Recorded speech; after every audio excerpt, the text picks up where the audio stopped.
gudee ati immoo dhukkubni kee keessaa jedhe birrii koo fudhuu dhaqii amma jirtu akkaawuntii irraa fudhuu dhaqiitti yaalamii keeti jedhe hinduu innaan jedhe mucaan kun nama qalbii guutuu qabu nama qalbii nagaa qabu mubee jechuun wallaahi wa billaahi yaani anne kana jedhe dubbachuun danda'u kunoon nyaataa jira nan kolfaa jira kana caala maal akka inni jedhu barbaada kanatu as na dhaabee jira angara kootiin jechuudha nama mucaa nagaa mucaa kana laaluu qabda abdii sitti meerallee waan guruppii siidee si dhageesseera waan inni jedhe jechuudha maallaqa koo walitti qabamte 200 baafadhu itti guuttadhu dhaqee yaalamii jedhe ani immoo karaarra taa'een kadhadhaa beelli koo citaadha sichi deemnee qabuunaan jedhe badaa laphee na tuqe isuma dhugumaa mucaan kun na ajjeesee jira dhageesse wallaahi wa billaahi jechuudha mucaan kun na fayyisee jira gara isaatiin jechuudha deengaddas immoo waan keessaa qabu taa'ee ofii isaatii ilillii funaannatee jechuudha arrabsamaa maal jedhaa ilillii funaannatee fidee tooppii irra taa'e deebisee ammas akkaawuntiidhaa waan ijoolleen isaa galchaartu gara koottaas naa deebisee jechuudha kana jechuun danda'u waa'ee mucaa kana kanaaf akka goonu waa'ee mucaa kana tan nu fide malee dhageesse manni doktora ta'ee riifarii gaafataa anuun jenne ati maal jetta bolesso doktora ta'ee gadi riifarii gaafataa jira riifarii mubee asitti si qaban manni dhaggeeffadhu kai tokkummaa nan qabineeti kanaa jennaan maal goota beektaa digeetachuu akka mucaa kana amalu uummata irratti uummanni kun uummata Oromooti kan gargaaru mucaa kana mubeedha maaltu ta'a qofa irratti dubbannu malee yoo qeeqaa fi komii namni kaasirraa dubbanne abaloo kana jedhe jaras fidaate kana godha jenne dubbiin badaa deema kanaaf akka goonu jala keenya sabtii dhufu kan akka nama tokkotti jechuudha sabtii dhufu eessa yoon jiraadhe laa koloo tokkummaatti nan kennan akkaawuntii koo lamman tokkummaatti nan kenna yoon akka carraa bakka hin jedhu sana ga'e yoon bakka jedhu sana ga'e irra galuu danda'e wallaahi dubbattiin jedhama mubeerra dhageesse mubee sabtii dhufu yoo rabbi jedhe akka Itoophiyaa sa'aatii 3 irratti mana abdii geetaachuutti nu godha haasaan dheeressaati maaliifan akkana jedhaa jira utuu waliin karakkarru utuu wal nyaannu mucaa kana akka waan nyaanne sabtii dhufaa jiru kana warri viidiyoo hojjettan rabbii jedhaati sabtii dhufaa jiru kana yookiin xinnaa yookaan immoo sanbataa xiqqaa dhufaa jiru kan mana abdii geetaachuu akka Itoophiyaatti sa'aatii 3 irratti mubee gargaaraa jedhaati viidiyoo sanan gabaabsina ahadattaan immoo manuma mubeetti sa'aatii wal fakkaata sa'aatii 3 irratti manuma mubeetti gargaarsa boonaa jedha guyyaa sadaffaa inni yoo fudhate guyyaa sadaffaas akkasuma wal duukaa akka hojjetamuu fi guyyaa 3 nuukaa itti nu moggaasa sabtii irraa ka'a sabtii dhufaa jiru kanarraa ka'a inshallah yoo rabbi jedhe mo'anii nan jiraadha akiirsi nan jiraadha anis yoo akkana goone jenne mucaan gargaarame lakkii abaluu gadi ba'ee abaluun keekeera namni xiqqoo si yaani nama biratti beekamtee argannaan tokkummaa kana amma fakkeenyaaf beekamtii hin argate gaazexeessee maal jedhee beekamtii argate hadhaa'oo tokkummaa mana cufsiisaa tokkummaa waamaa akka waan beekamtii hoo jennee manatti geessineef jechuudha amala nama keenyaan beekaa akka waan beekamtii shuumeesii kennetti ilaala namni keenya noo hojjetee argate mucaan hundinuu waan ittiin fammase qaba hundee jechuudha kanaaf yoo rabbi jedhe sabtii dhufaa jiru mana digeetachuu sa'aatii 3 irratti namni mubeerraa afur jiru irratti hojjetamne anis irratti hojjenne hundi keenya irratti hojjenne sabtii dhufu irraa kaasee mubeen hin gargaarama warri viidiyoon hojjettan rabbii jedhaati ammarraa kaase anu nan hojjedha viidiyoo footoo isaatiin sanbata xiqqaa dhufaa jiru kana galgala sa'aatii 3 akka tokkotti inni akka mal jedhe immoo kanaan booddeetti yoo dhugumatti niyyaa gargaarsuu niyyaa qabaatan of danda'anii gargaarsan jedhaan akka kootitti abbaan gargaarsuu barbaade mubeeni nama zalaalama kanatti jiraatu malee nama zalaalama gargaarsa barbaadu malee nama kana booddee miilli biqilee fi nan akka ilkaanii nama olii gadi fiiggate qotatu miti nama kana booddee biyya namaa deemee waa argatu miti kanas tasfaa kuteeran jeni galee mubeen nama zalaalamii isaa harka namaa eeggataa jiraatu malee nama kana booddee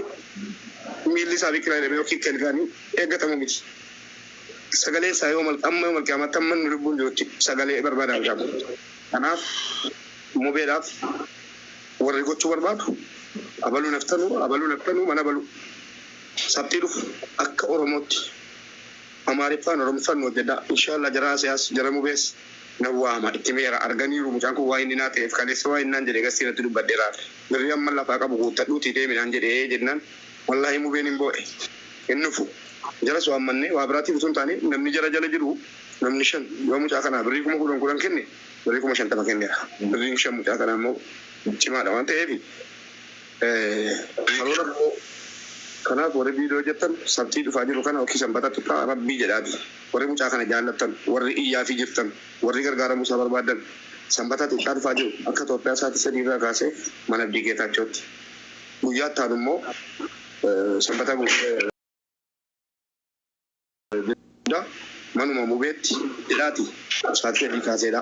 Nama hunda irratti waan madda. Oromoon guutuu sheekiin keessi nurraan finaadhaa irratti waan madda tokko jedha. Inni lammaffaan immoo birrii amma jiru ummataa ibsaa irra deebi'anii gaafatamaa jira. Lama jedha. Sadaffaan immoo mucaa kana maaltu barbaachisa isa jedhu irratti yoo rabbiin nu dandeessi haadha kooti gaalaa kun niyyaa kooti yoo rabbiin nu dandeessi wama akka makiinaa roogee wayiitti binnee manoo yoo binne ilma Oromooti. Dhageesse mana inni keessa jiraatuufi dhageessanii makiinaa wayii yoo itti binnee jenne maaltu nurraan tanaadha. Kana bituuf immoo birrii 100 nu gaafatu. Mee rabbii jedhaati.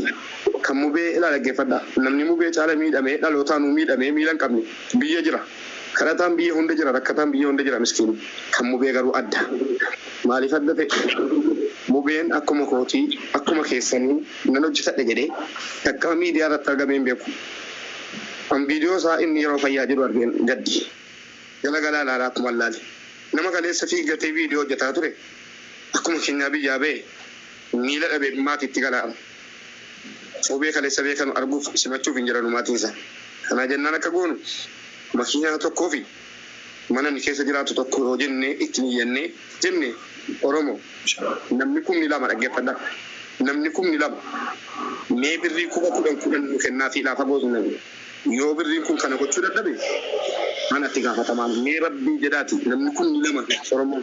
12 birrii 10,000 kennaa fi makiinaa bituuf jennaan makiinaan miliyoona 5 miliyoona 6 eessaaf hin jedhina birrii 10,000 qofa rabbii jedhaati rabbii fayyaan isin baase fayyaan isin deebisu ofirratti ilaalaati birrii 10,000 rabbii jedhaati damuus tokko jechuudha birrii 10,000 yoo ta'es damuus jechuudha mucaa kana kennaa inni zalaalamatti rakkachuuf jedha miila kanaan zalaalam dhaqee taa'uuf jira yoo moo hadda labbii goone gargaarree galchine suuqii warri jedhaartanu makiinaa birrii 10,000 yoo isin kennitani makiinaa bitamee fi fira isaa tokko barsiifatee akka nuuf godhee mana sana keessa ijaarratee bitameef keessa yoo jiraate ofii isaatii immoo suuqii ofuma isaatii balbala irratti banatee waan itti dabbaramu jechuudha. Inni kun Abdii Geetaachoo jira ijoolleen jiru isaatiin isa kan suuqii ammoo makiinaa fi mana jedhaate malee suuqii banuun dirqama innis makiinaa oofuun jedhuudha. Kanaaf rabbii jedhaati hadha fayyaadhaan biyyaa baane bor akkatti gallu hin beeknu dubartii meeqa kan janaazaan si galchine dubartii meeqa kan janaazaan sagal dhiira meeqa kan barahaa keessatti kufee afe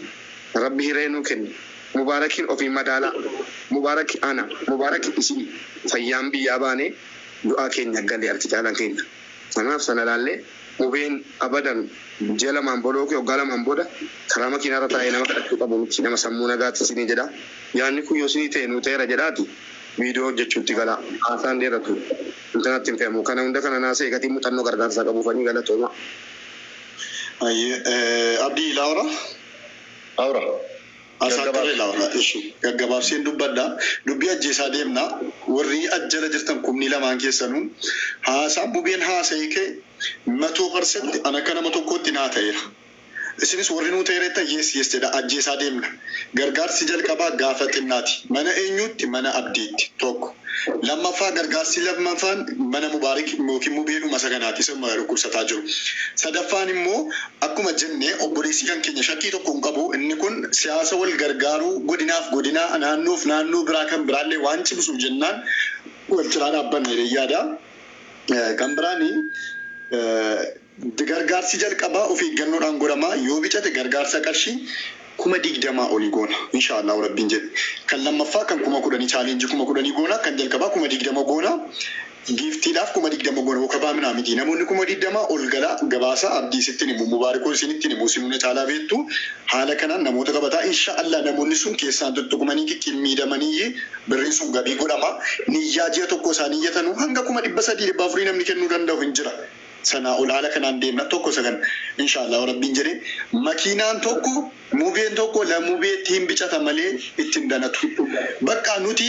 ummanni jechuudha namummaan nutti dhagaamee aadaa wal gargaarsaa bal'isuun guddisuun kaaniif fakkeenya ta'uu argisiisuu qabna hin godhanu hin danda'an wal biran dhaabbatanu isa jedhame sana cabsuu qabna obboleessi kan keenya warri ajjala jirtan marti keessanuu